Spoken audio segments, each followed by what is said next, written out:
And it's the worst position in the world. I'll tell you, bad news filters through the crowd fast up at the top there. But Ralph Walge is an accomplished ski jumper, and I'm sure he'll handle it well. Oh, gee, he's in trouble too. Get down there. What a save. Good save. Great save for Ralph Walgeberg, and you can hear the crowd.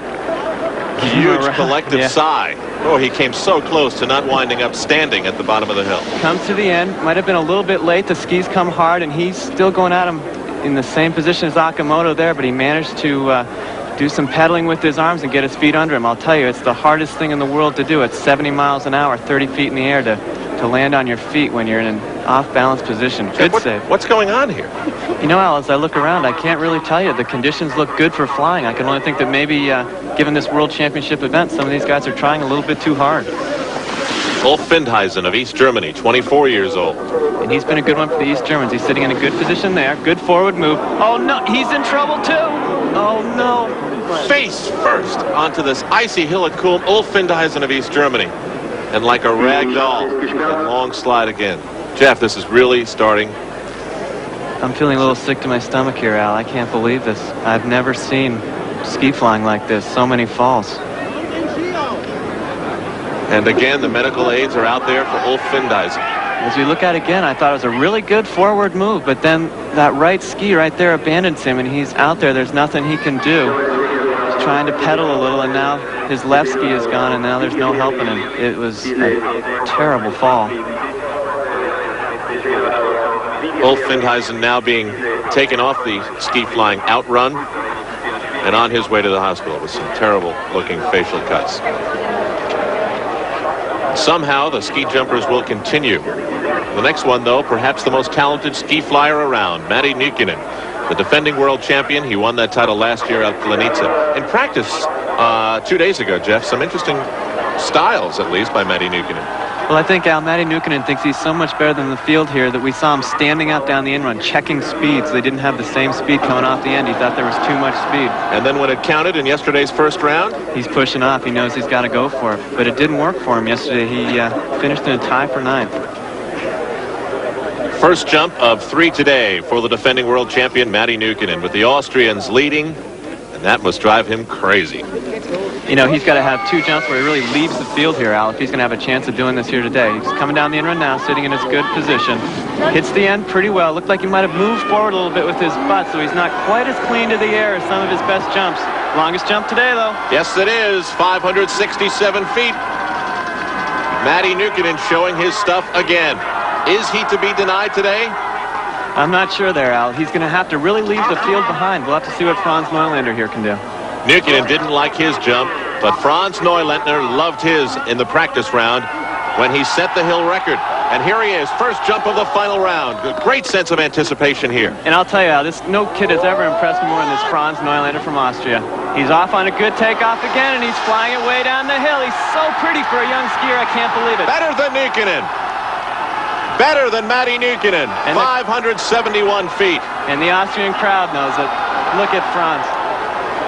And sitting at the top of the mountain is his teammate, Andreas Felder. He has heard those echoing cheers from the bottom of the hill, the leader after the first round. And let's see what he can do. He knows the speed is right. There's good conditions on the hill. There have been some long jumps. Hits the end pretty well. Has some problems with his skis. They're floundering around on him. It's a good jump, but it's not going to win this thing.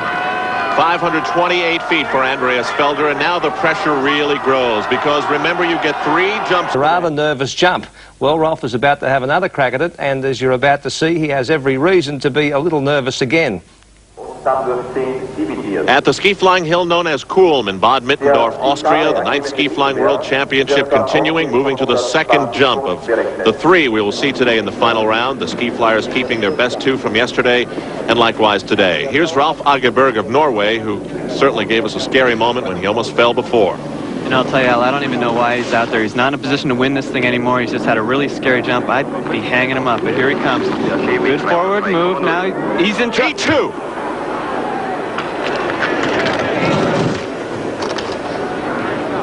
And that one he couldn't save, Al.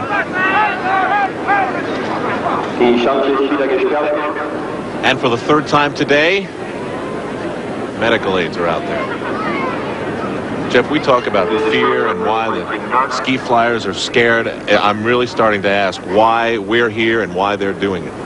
I don't know, as we look at the jump, it looked like a good forward takeoff, good move, and his skis cross. And when that happens, they tend to lose the pressure that's holding him up, and now he's just, we've seen that position before today. I don't need to describe it to anybody. It's trouble.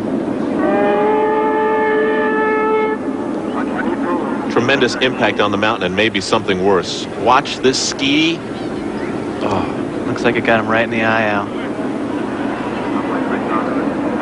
He's conscious at least. That's good to see. So we have 3 times today seen ski flying at its worst and scariest. But what about at its best? What's happening aerodynamically, Jeff?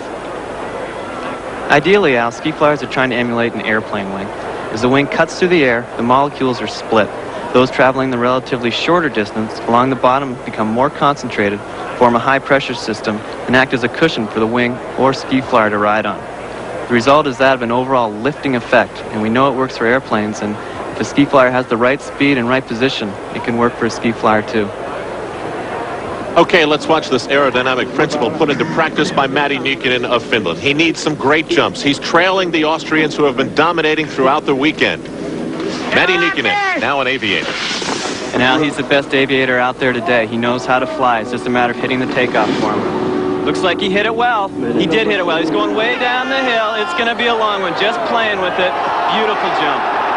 That is the form of Matti Nykänen, defending world champion. 606 feet, Jeff. You can almost see him riding on that cushion of air you were talking about.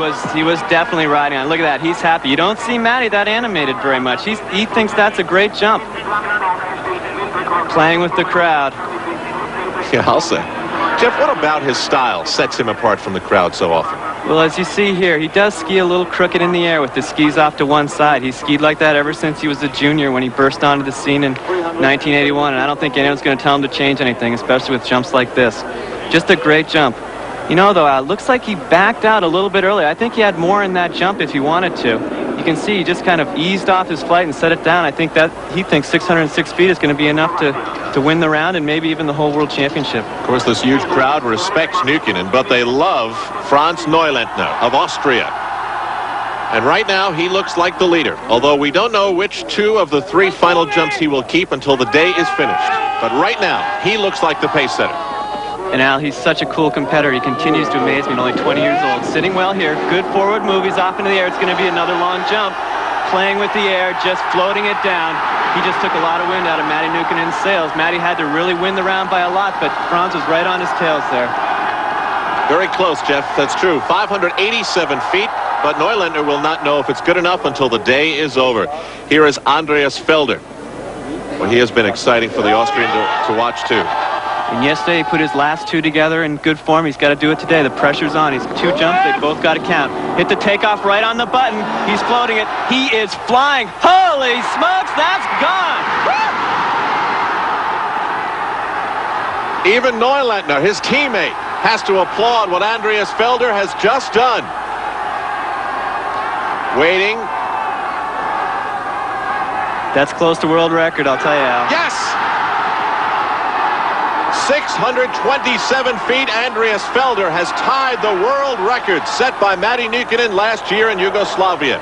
Incredible, and in his home country of Austria, too. We're getting a look at it here now, Al. He's coming in, sitting in a good position. Just watch the perfect jump. There it goes, upward and outward, strongly, right to his skis beautifully. Pulls it all together, and he's just flying right there. Perfect airplane wing. High pressure on the bottom, low pressure over the top. You can see him starting to leave the hill. And where Matti Nykänen started to back out, Andy Felder gassed it right on by. 627 feet, tied the world record.